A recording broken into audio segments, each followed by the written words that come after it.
Today's Tanya today is Vav, the sixth day of Nisan.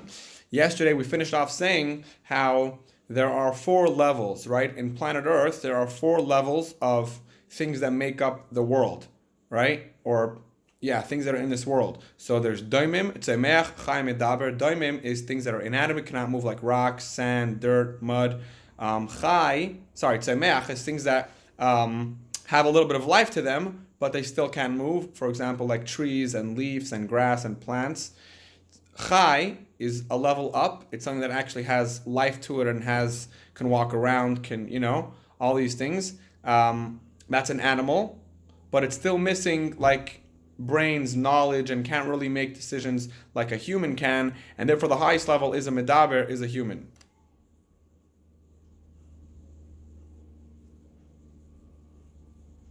What happened over here?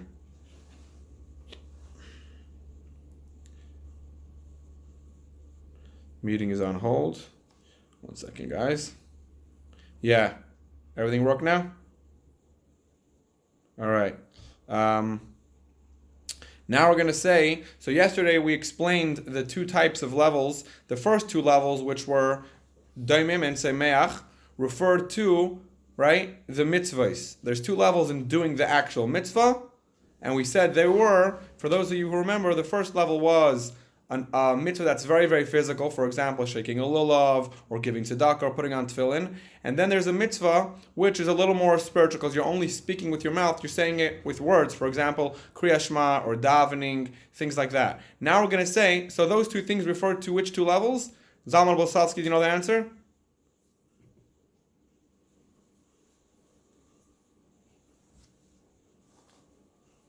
Zalman, you there? So what are the first two levels? Yes, what are the first two levels in the four things that the world is made up of? What are the first two levels? What comes before Chaim Medaber? Daimim and Semech, very good. So Daimim and Semech are the things which have the least life, and that matches up with the mitzvahs that we do that are very, very physical. Now we're going to say, what about the other two levels? Like you said, Chaim Medaber, that refers to something a little bit higher, which is the kavana of the mitzvah. So now we're going to explain these two types of levels of kavana. We're going to start now inside. Ki misha daita yafel ladat Hashem. A person who is daita, his knowledge is good, is fine to understand Hashem. Bigdulasa yisparach, how great Hashem is. And from his great knowledge, it will give birth to what? Yira ilah b'meicha. He'll have a lot of fear in his mind of Hashem. He'll have fear, and what else goes along with fear? Avas Hashem. He will also have love of Hashem, which will be in his heart. So his heart will be thirsty for Hashem, to connect to Hashem. Through doing Torah mitzvahs, which doing a mitzvah is bringing down light on your nefesh to connect to Hashem. Right?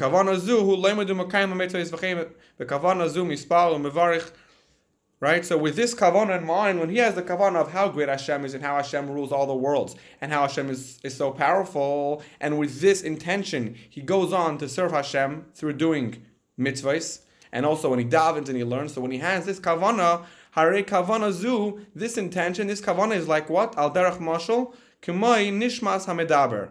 Like the neshama of a medaber. What do we say medaber was? The highest level, which corresponds to human beings. Shehu baal seichel u'bechira. A medaber is someone who is a baal seichel, he has knowledge, and a bechira, he has free choice. Uvidas yedaber, right? And he has knowledge to speak. So this is all. So again, we just said the highest level of a person doing a mitzvah is not when he just does the mitzvah, but when he does it with a kavanah. What type of kavanah? A kavanah that he fully understands how great Hashem is and how powerful Hashem is, and because of his understanding, what happens? He comes to a fear in his head and a love for Hashem in his heart. So that's the highest level. But now we're going to say, what about a person who doesn't have such a great knowledge of Hashem, right? If I tell you, let's say one day, by the way, there's a scary, scary disease called coronavirus, right? So if you don't really understand why it's scary, you're not really going to become afraid of it. You're going to say, okay, fine, it could be scary, it could be not, but you don't really have that feeling of fear towards that coronavirus because you never really experienced it. But if you understand how dangerous and how powerful the coronavirus is and how contagious it is and how so many people have it, and well, hopefully they're going to have a refuah shalema and nothing will happen to them. And so to all the Yidden who have unfortunately got the disease, hopefully they will get rid of it right away with Mashiach. Mashiach should come before Pesach. We're going to celebrate Pesach with Yerushalayim. Anyways, so if you fully understand how scary the virus is, then you can have in your heart and in your mind, you can have a proper fear for the virus, right? Or if it was the opposite, something positive, let's say someone, a very great king. So if you knew how great he was and how nice he was to you, then you would actually love him. But if you didn't really know, you can't be afraid of it. If you don't really know what coronavirus is, you can't be afraid of it. So what about we're going to say a yid, umisha daite kitzara, a person who has, kitzara means like small, right? Like he has a small mind in the sense that he doesn't really have so much knowledge about Hashem. So he has a small mind, leida olis beinim bigdos ein seif baruch. He can't really understand how great Hashem is. He's small-minded. He doesn't have that ability. To bring out a great love for Hashem, so to fear the Meicha. He doesn't have the fear in his mind, and the fear of Hashem in his heart. So he doesn't really have such a great fear and love for Hashem. Rak, right? But so in the end of the day, what's keeping him from doing the wrong thing or the right thing? Rak he remembers and he arouses as the natural love which he has in his heart. So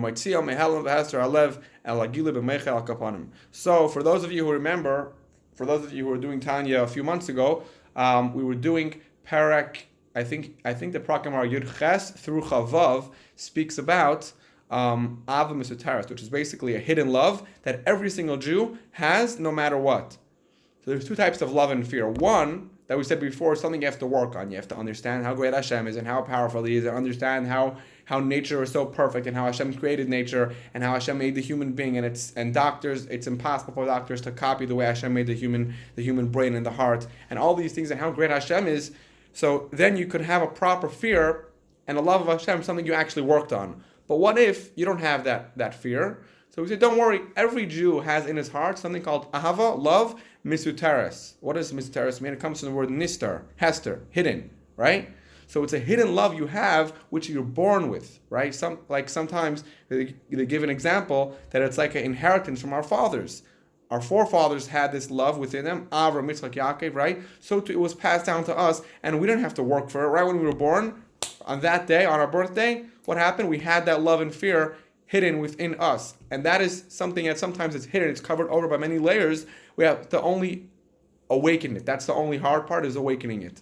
So we're saying this person, getting back to the Tanya of today, he does not have the proper ability and the amount of love and fear for Hashem based off his knowledge, because he doesn't really understand Hashem. But what could he do? How could he have love and fear? He'll arouse that spark of hidden love that every Jew has. Umaitzia, and he brings it mehalim, from being hidden, v'hester halev el hagile b'mayach, from being hidden and concealed to being revealed in his mind, at least in his mind. Al kopanim, the Alter says that it'll be at least in his mind. Sheyir etzeinei shevmeiche v'talumis libei maskim u misratze b'ritzei gamor be'emes lamitei, that in his mind he'll understand. It'll arouse an understanding with him how great Hashem is, or just to have that fear of Hashem. Limser nafshe b'peil mamash al yichudei. Al-Yichud Hashem, sorry. Yeah, so in the end of the day, he doesn't have a great knowledge of Hashem, so he can't say, I understand how great Hashem is, and now that I fear Him so much, I'm going to go Mesiras Nefesh for Him, and I'll do whatever it takes to be a Jew, or to keep Yiddishkeit. So we say, no, he doesn't have that. Rather, what does he have to do? He has to arouse within him that spark, and because of that spark of love, that's why he'll do Mesiras Nefesh. In order to make his Nefesh part of Hashem's nefesh, right, to make them one. And that is Hashem's ratzon. And where do we see Hashem's ratzon? How do we get to that? Through doing limud Torah, learning, and through davening, right? Doing mitzvahs.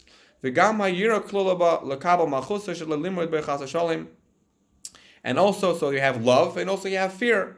You have fear to accept Hashem's kingship upon you and to do all his, and not to chas Hashem go against Hashem, right?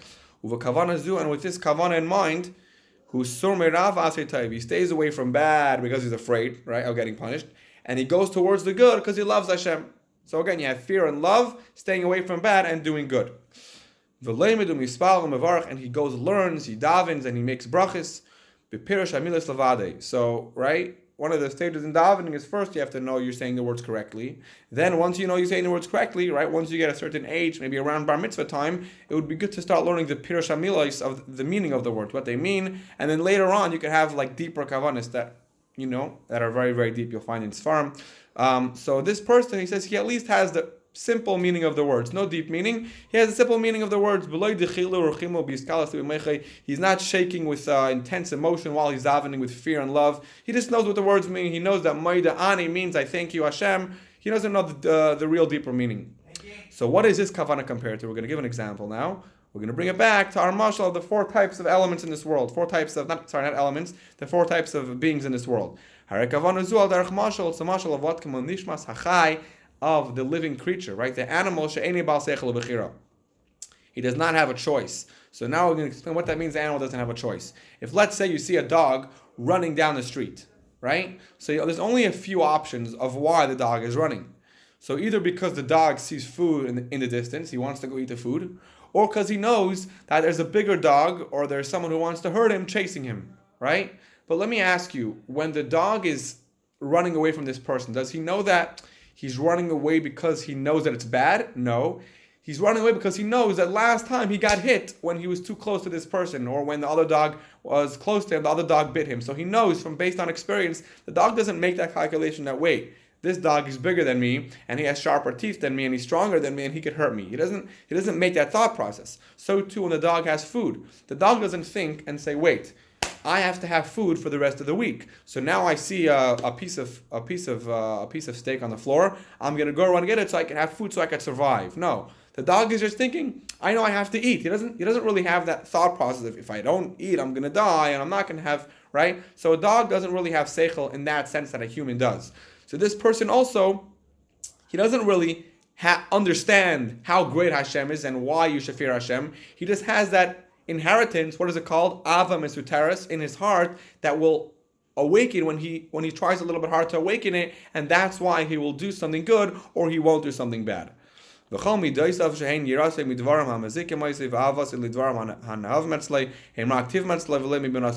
just said that.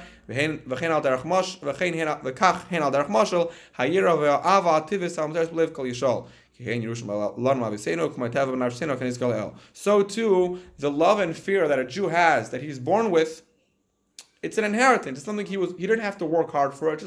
It's more like a routine. He knows that, oh, now it's davening time, so I'm going to daven, because he has that. It's kind of stuck in his schedule. He has that inner love for Hashem, but it's not that he worked on that love. He didn't try hard to learn how great Hashem is and how powerful He is and how scary Hashem could be.